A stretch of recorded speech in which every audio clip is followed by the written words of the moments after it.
الحمد لله نحمده ونستعينه ونستغفره ونؤمن به ونتوكل عليه ونعوذ بالله من شرور أنفسنا ومن سيئات أعمالنا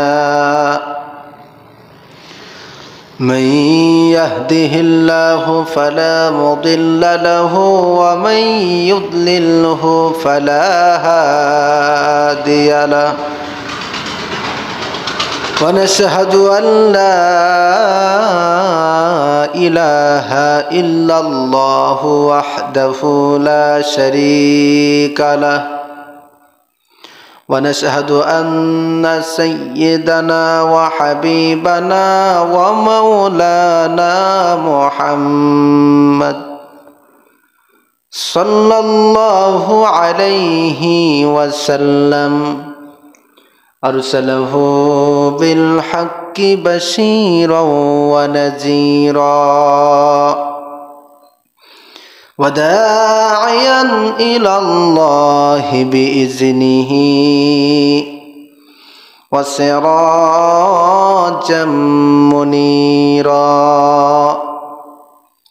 أما بعد فأعوذ بالله من الشيطان الرجيم بسم الله الرحمن الرحيم فاصدع بما تؤمر وأعرض عن المشركين إنا كفيناك المستهزئين صدق الله العظيم وصدق رسوله النبي الحبيب الكريم ونحن على ذلك من الشاهدين والشاكرين والحمد لله رب العالمين إن الله وملائكته يصلون على النبي يا أيها الذين آمنوا صلوا عليه وسلموا تسليما اللهم صل على مولانا محمد وعلى علي سيدنا مولانا جريشر اللهم صل على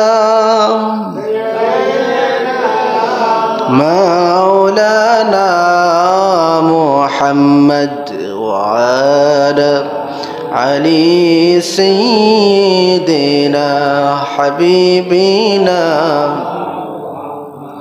نبي نبي করে আর কত কাল আমি কাঁদবো নবী নবী করে আর কত কাল আমি কাঁদবো আপন নয়নে কবে জানি আপন নয়নে কবে জানি প্রিয় নবীকে আমি দেখব নবী নবী बोले আর কত কাল আমি কাঁদবো নবী নবী বলে আর কত কাল আমি কাঁদবো এই কাঁদনে কবে জানি হবে সমাধি কেঁদে কেঁদে বুকের মাঝে হয়েছে নদী সেই নদী কেঁদে বলে সেই নদী কেঁদে বলে সাগর বানাবো নবী নবী বলে আর কত কাল আমি কাঁদবো নবী নবী করে আর কত কাল আমি কাঁদবো সবাই আসে আমার তবু মনে হয় একা ততদিন লাগবে একা যতদিন পাবো না নবীজির দেখা নবীকে দেখে মনের সুখে নবীকে দেখে মনের সুখে কবে আমি হাসবো নবী নবী বলে আর কত কাল আমি কাঁদবো নবী নবী করে আর কত কাল আমি কাঁদবো আপন নয়নে কবে জানি আপন নয়নে কবে জানি প্রিয় নবীকে আমি দেখব নবী নবী বলে আর কত কাল আমি কাঁদবো নবী নবী করে আর কত কাল আমি কাঁদবো আল্লাহুম্মা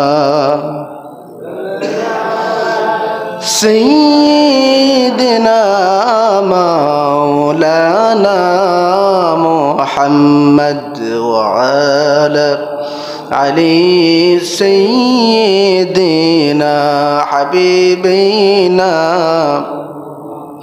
জবান খুলে জিকির করি লা ইলাহা ইল্লাল্লাহ লা ইলাহা আর জোরে লা ইলাহা ইল্লাল্লাহ লা ইলাহা লা ইলাহা ইল্লাল্লাহ মুহাম্মাদুর রাসূলুল্লাহ সাল্লাল্লাহু আলাইহি ওয়াসাল্লাম আল্লাহুম্মা সাল্লি ওয়া সাল্লিম ওয়া বারিক আলাইহি মুআজ্জাজ মুহতারাম অত্র মসজিদের দিনদার ইমানদার সম্মানিত মুসল্লিয়ান ইকরাম সকলের প্রতি আবারও অন্তরের অন্তরস্থল থেকে সালাম আসসালামু আলাইকুম ওয়া রাহমাতুল্লাহ আমরা সর্বপ্রথম সেই আল্লাহ সুবহানাহু ওয়া তাআলার দরবারে লাখো কোটি শুকরিয়া আদায় করি, যে মহান মালিক, যে মহান মালিক, যে মহান মনিব, যে মহান প্রভু, যে মহান আল্লাহ সুবহানাহু ওয়া তাআলা আমাদেরকে পছন্দ করে পবিত্র জুমার নামাজ আদায়ের জন্য এলাকা থেকে বাছাই করে সকলের আগে ভাগে মসজিদে এসে বসার তৌফিক দান করেছেন। এজন্য খুশি হয়ে দিল থেকে সকলেই বলি আলহামদুলিল্লাহ। আওয়াজটা সমস্যারে আর একবার সবাই বলি আলহামদুলিল্লাহ। লক্ষ কোটি দরুদ সালাম প্রেরণ করছি আমাদের সেই প্রাণ প্রিয় আখিরি নবী পাকের শানে, যে নবী, যে রাসূল সৃষ্টি না হলে আল্লাহ পাক কিছুই সৃষ্টি করতেন না। সেই মহান নবীর প্রতি প্রাণ ভরা দরুদ সালাম বলছি সাল্লাল্লাহু আলাইহি ওয়াসাল্লাম। হাজরিন, আজ পবিত্র মাহে রজব মাসের তৃতীয় জুমা।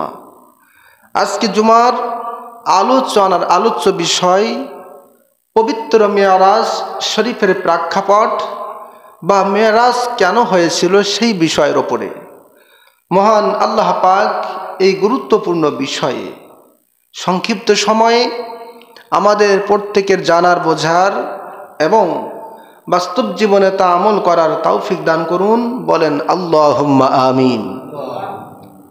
হাজরিন, আমরা সবাই জানি আমরা যে মাসে অবস্থান করছি এ মাসের নাম হলো পবিত্র মাহে রজব মাস। বলেন সুবহানাল্লাহ।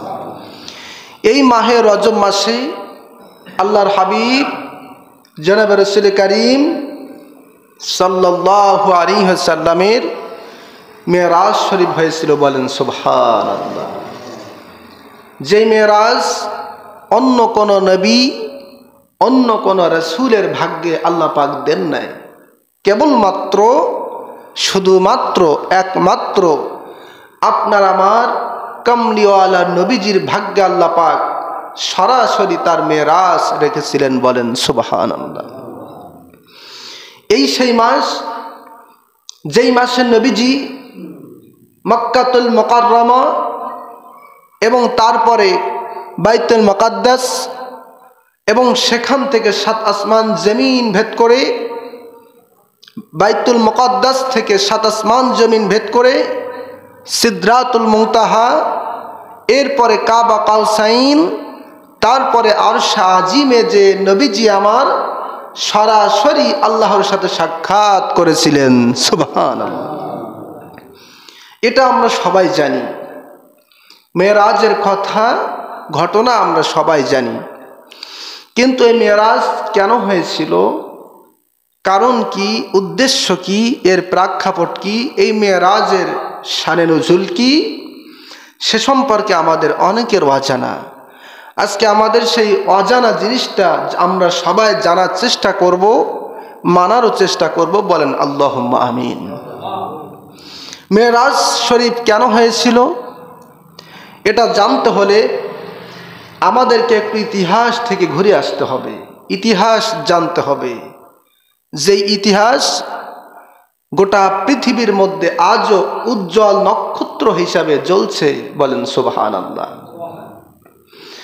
আমরা জানি রাসূল করিম সাল্লাল্লাহু আলাইহি ওয়াসাল্লাম নবুয়াত প্রকাশের পরে নবীজি আমার 3টি বছর গোপনে গোপনে ইসলামের দাওয়াত দিয়েছিলেন। সুবহানাল্লাহ। কয়টি বছর? 3টি বছর। কেন নবীজি 3টি বছর ইসলামের দাওয়াত গোপনে দিলেন? তারও একটা কারণ থাকার কথা, ঠিক কিনা বলেন? কারণ নবুয়াত যখন প্রকাশিত হয়েছে 40 বছরে নবীজি তো নবুয়াত পেয়েছেন রুহের জগতে, কিন্তু 40 বছরে তার নবুয়াত প্রকাশ পেয়েছে। সুতরাং নবুয়াত প্রকাশ পাওয়ার সঙ্গে সঙ্গে প্রকাশ্যে ইসলামের দাওয়াত দেওয়ার কথা, ঠিক কিনা বলেন? কিন্তু নবুয়াত প্রকাশ পাওয়ার পরে নবীজি সঙ্গে সঙ্গে ইসলামের দাওয়াত প্রকাশ্যে না দিয়ে গোপনে কেন দিলেন, তার একটা কারণ আছে না নাই? তার একটি কারণ হলো আরবের জাতিরা, আরবের মানুষেরা তারা এত বেশি হিংস্র এবং বর্বর জাতি ছিল যে তারা দিন ধর্ম বলতেই একমাত্র প্রতিমা পূজা, মূর্তি পূজা, দেবতা পূজা, সূর্য পূজা, চন্দ্র পূজা, গাছ পূজা, মাছ পূজা ইত্যাদি ইত্যাদি হাজারো পূজাকে তারা ধর্ম বলে জানতো। জোরে কর নাউজুবিল্লাহ। আর যে কোনো কিছুর সমাধানে তারা তরবারিকে ব্যবহার করত। জোরে কর নাউজুবিল্লাহ। যে কোনো কিছুর সমাধানে যদি তরবারি ব্যবহার করা হয় তাহলে সেই বিষয়টা কি সহজে সমাধান হতে পারে? জোরে বলেন, পারে না। কারণ এক ভাই আরেক ভাইয়ের সাথে দ্বন্দ্ব হতেই পারে, ঠিক কিনা? সাধারণ বিষয় নিয়ে যদি এক ভাই আরেক ভাইয়ের ওপরে তরবারির আঘাত করে তাহলে নিশ্চয়ই এক ভাই ইন্তেকাল করবে, মারা যাবে, আরেক ভাই ক্ষত বিক্ষত হবে, ঠিক কিনা বলেন? সুতরাং সব ক্ষেত্রে যদি তরবারি ব্যবহার করা হয় বিষয়টা সহজে সমাধান হয় না, বরং আরো জটিল থেকে জটিল হয়ে যায়, ঠিক কিনা বলেন? কিন্তু আরবের জাতিরা, জাহিলিয়াতের যুগের মানুষেরা, তারা কিছু হলেই তরবারি বাহির করত, একেবারে কল্লা উড়িয়ে দিবে, মাথাটা ধর থেকে মাথাটা আলাদা করে দিবে। তাদের সিদ্ধান্ত এত কঠোর ছিল, কোনো সমাধান আলোচনার মাধ্যমে নয়, বরং কিছু হলেই তরবারি দিয়ে গর্দান উড়িয়ে দেয়। জোরে কান নাউজুবিল্লাহ। সুতরাং এত ভয়ঙ্কর একটি জাতির সামনে, এত বর্বর এবং হিংস্র জাতির সামনে হঠাৎ করে যদি ইসলামের দাওয়াত উপস্থাপন করা হয় তাহলে সেটা সহজ হবে না কঠিন হবে? জোরে বলেন। অবশ্যই বহু কঠিন হবে। এজন্য আল্লাহ পাক নবীকে প্রথমেই ইসলামের দাওয়াত প্রকাশ্যে দিতে বলেন নাই, বরং যেই সময় ইসলামের দাওয়াত প্রকাশ্যে দিলে পরে ইসলামের কল্যাণ হয়, ইসলামের উপকার হয়, মানুষগুলো সহজে ইসলামের ছায়াতলে আসবে, ঠিক সেই সময় আল্লাহ পাক 3টি বছর পরে নবীজিকে ইসলামের দাওয়াত প্রকাশ্যে দেওয়ার আদেশ করেছিলেন। সুবহানাল্লাহ।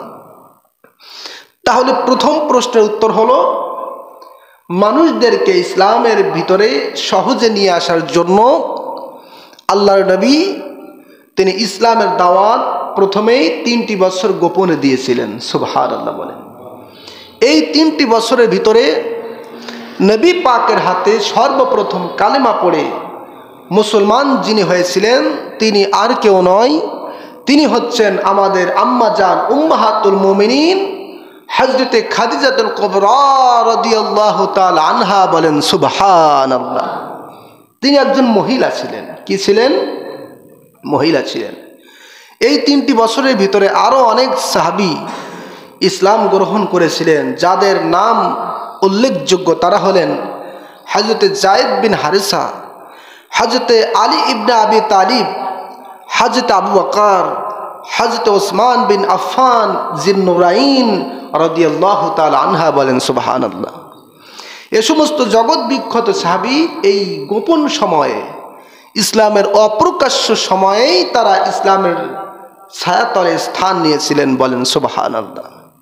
শুধু তাই নয়, ইতিহাস এবং সিরাত গ্রন্থগুলো গবেষণা করলে দেখা যায় এই গোপনে 3 বছরের দাওয়াতে নবীজির হাতে হাত দিয়া কালেমা পড়ে মুসলমান হয়েছিলেন প্রায় 230 জন মুসলমান। বলেন সুবহানাল্লাহ। প্রথমে 1 জন, তারপরে 2 জন, 5 জন, 10 জন, এভাবে করতে করতে মুসলমানের ভিতরে সংখ্যা বৃদ্ধি পেল কতজন? 230 জন। সুবহানাল্লাহ। যখন মুসলমানের সংখ্যা বৃদ্ধি পেল, যখন মোটামুটি ইসলাম প্রকাশ্যে দেওয়ার একটা রাস্তা তৈরি হয়ে গেল, সঙ্গে সঙ্গে আল্লাহ পাক তখনই ওহী নাজিল করে আদেশ করলেন, হাবিব আর গোপনে নয় বরং দ্বীন ইসলামের দাওয়াত ইসলামের আলোর দাওয়াত, ঈমানের দাওয়াত, কালিমার দাওয়াত নবীজি আজ থেকে আপনি প্রকাশ্যে দেওয়া আরম্ভ করেন। সুবহানাল্লাহ। আল্লাহ পাক সেই কথাটি এভাবে কোরআনের মধ্যে বলেছেন, বিসমিল্লাহির রাহমানির রাহিম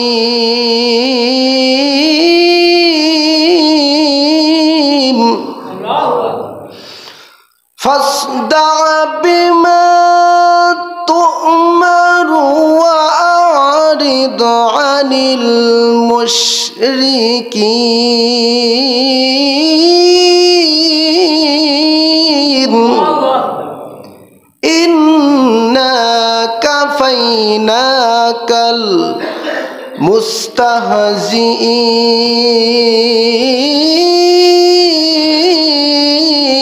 মুস্তাহজিঈন। আল্লাহ রাব্বুল আলামিন বলেন, হাবিব আর গোপনে নয়, আর অপ্রকাশ্যে নয়, বরং এখন ইসলামের দাওয়াত দিলে পরে মানুষ সহজে ইসলামের মধ্যে প্রবেশ করবে। সুতরাং আর গোপনে গোপনে চুপে চুপে নয়, বরং ফাসদা বিমা তু'মার, আপনি যে বিষয়ে আদিষ্ট হয়ে দুনিয়াতে এসেছেন সেই ইসলামের দাওয়াত নবীজি আজ থেকে আপনি প্রকাশ্যে তা প্রচার করুন। সুবহানাল্লাহ।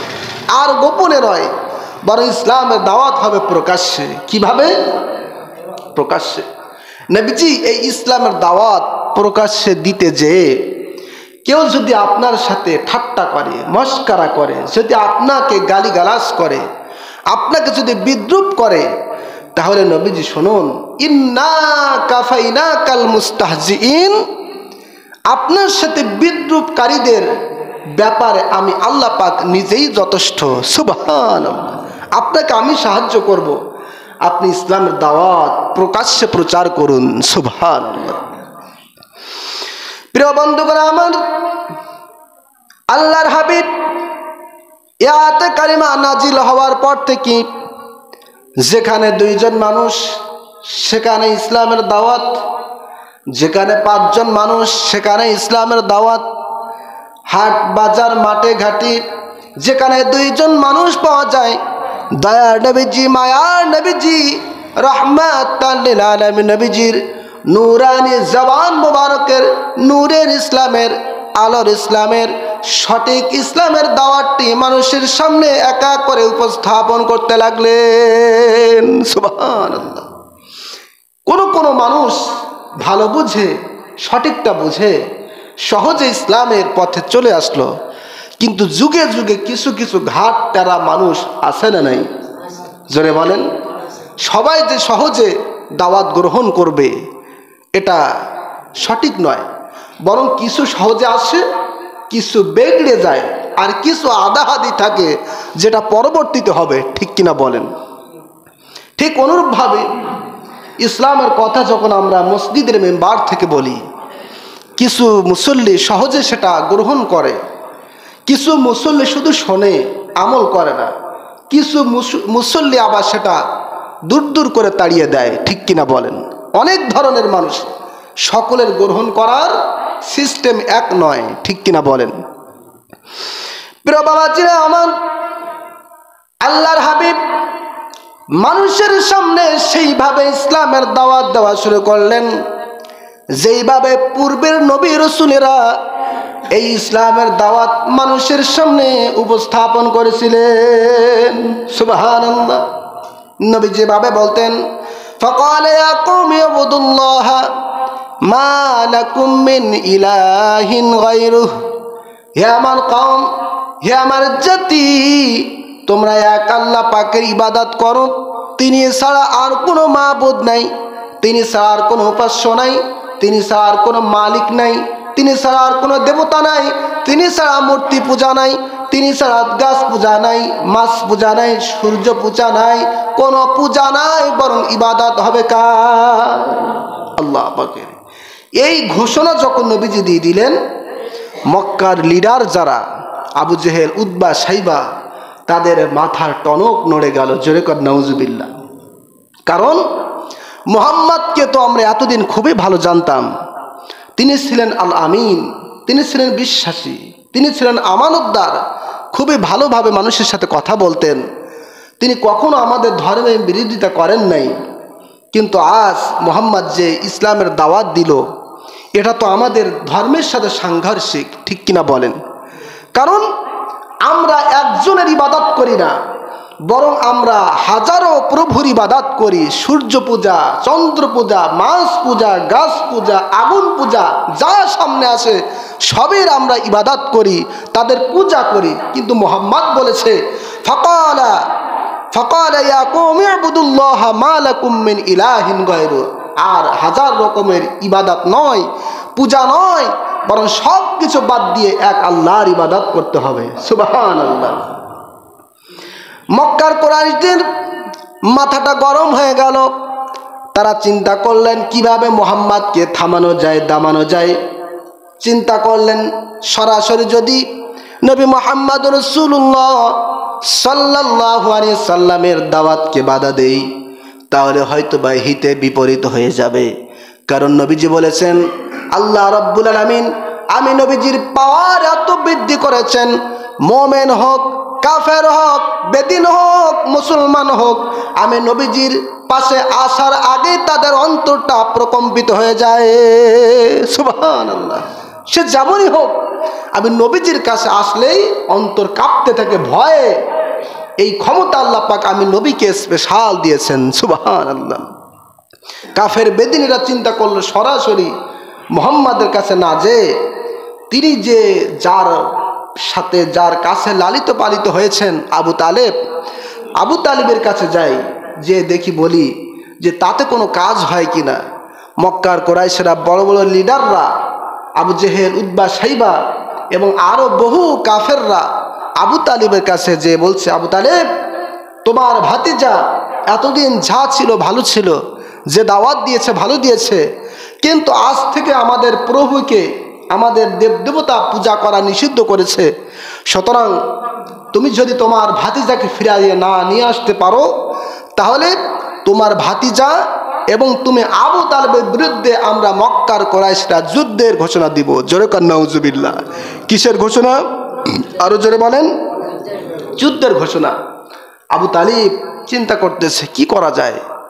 নবী মুহাম্মদ রাসূলুল্লাহ সাল্লাল্লাহু আলাইহি সাল্লামকে ডাকলেন, ডেকে বলছে, ভাতিজা, মক্কার বড় বড় লিডাররা, নেতারা, কুরাইশরা তারা কিন্তু বলেছে যে তুমি যদি ইসলামের দাওয়াত দিতে বন্ধ না করো, তাহলে তোমার বিরুদ্ধে এবং আমি আবু তালেবের বিরুদ্ধে তারা নাকি যুদ্ধের ঘোষণা করবে। জোরে কান নাউজুবিল্লাহ।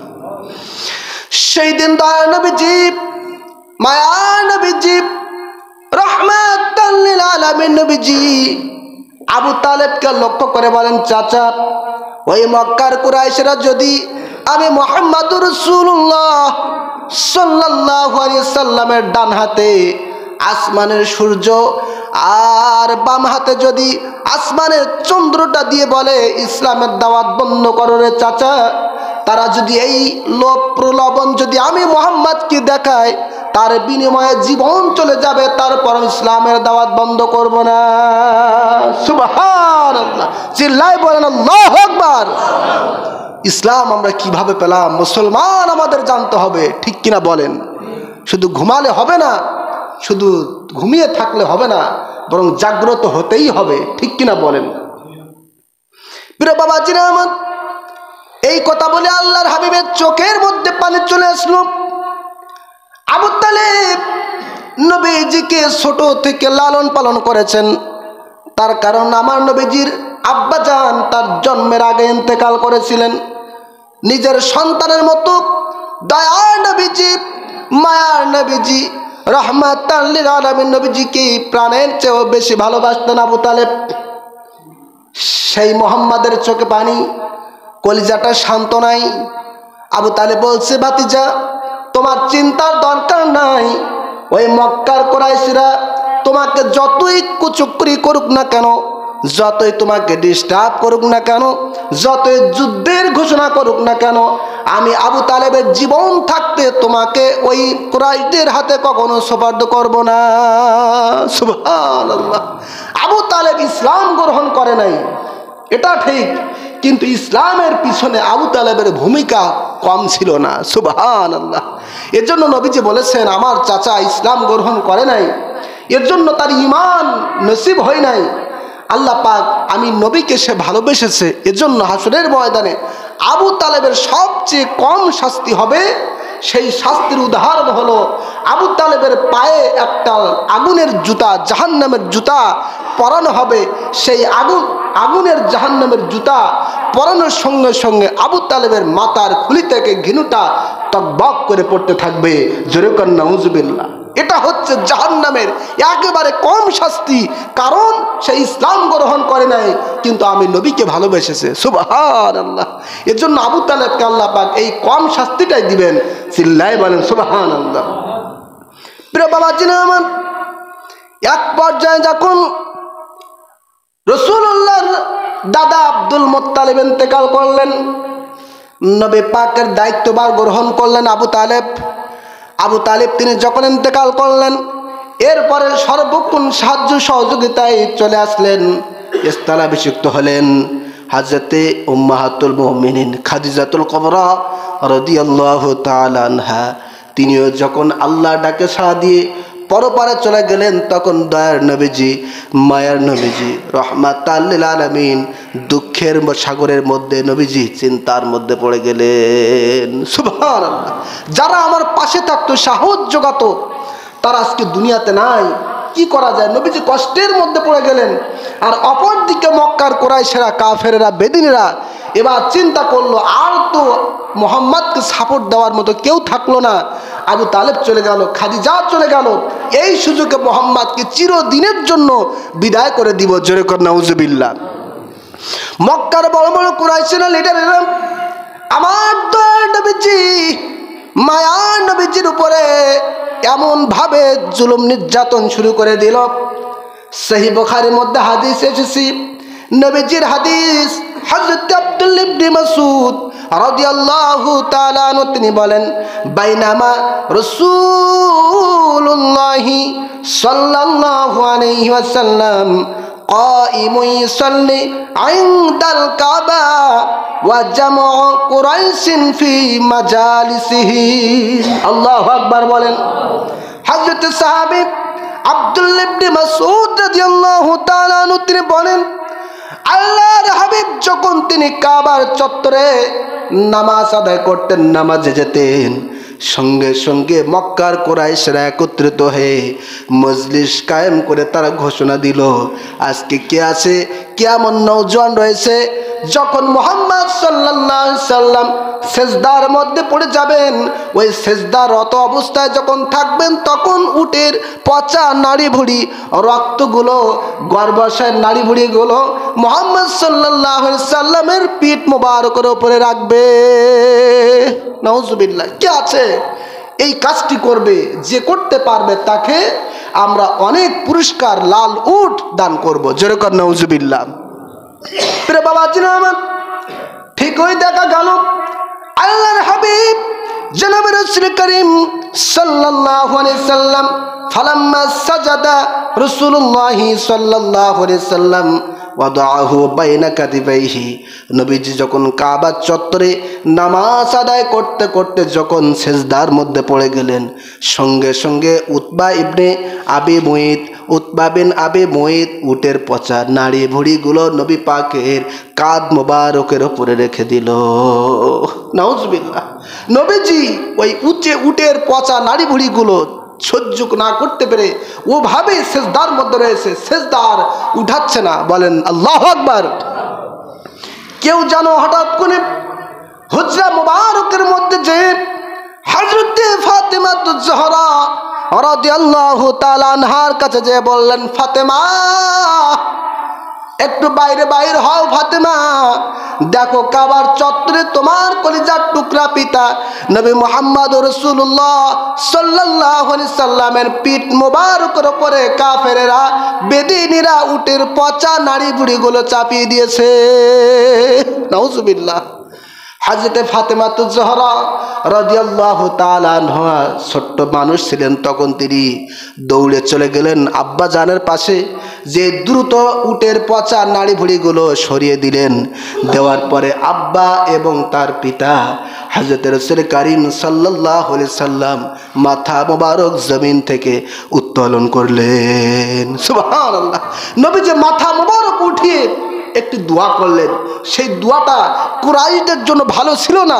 বুখারীর বর্ণনা, নবীজি সেদিন বলেছিলেন, আল্লাহুম্মা আলাইকা বিকুরাইশ, আল্লাহুম্মা আলাইকা বিকুরাইশ, আল্লাহুম্মা আলাইকা বিকুরাইশ সুম্মা সাম্মা। হে আল্লাহ, হে আমার প্রভু, হে আমার মালিক, যারা আমি নবীজিকে এই অবস্থা করেছে, আল্লাহ তাদেরকে আপনি ধ্বংস করে দেন। বলেন আল্লাহু আকবার। কিভাবে তাদেরকে ধ্বংসের দোয়া করলেন। সাহাবী হযরত আব্দুল্লাহ ইবনে মাসউদ রাদিয়াল্লাহু তাআলা আনহু তিনি বলেন, নবীজি সেই দিন 7 জন ব্যক্তির নাম ধরে ধরে, 7 জন কাফেরের নাম ধরে ধরে বদদুয়া করেছিলেন। আমি আব্দুল্লাহ ইবনে মাসউদ বদরের যুদ্ধে দেখেছিলাম যে যাদের নাম ধরে ধরে নবীজি বদদুয়া করেছিলেন, তারা প্রত্যেকেই বদরের যুদ্ধে নিহত হয়েছিল, জাহান্নামে চলে গিয়েছিল। বলেন আল্লাহু আকবার। এই হচ্ছে নবীজির দোয়া।